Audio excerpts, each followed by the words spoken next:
職場上到底要生活定要生存呢？聰明人會揀第三條路，唔係叫你對抗老細，而係要用策略守住自己啊。IT 阿 John啊，每日6點準時走啊，但係佢會設定自動回覆功能，6點 PM 之後 WhatsApp 就會轉做自動回覆功能，聽朝9點優先處理，每朝交 To Do List 列明進度同風險預警啊。結果半年升職，仲讚佢係最識分門級嘅員工啊。3招暗黑時間管理，星期5 4點前主動匯報，今個星期解決咗 ABC 嘅問題，下星期優先處理 XYZ。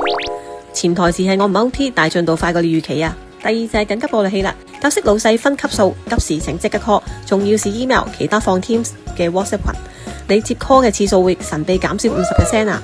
第三就係能量會計學啦，將 OT 嘅時數轉化為可見嘅價值。上個月啊，幫公司慳翻20個小時 OT 錢啊，幫公司開發咗個自動化嘅 script 啊。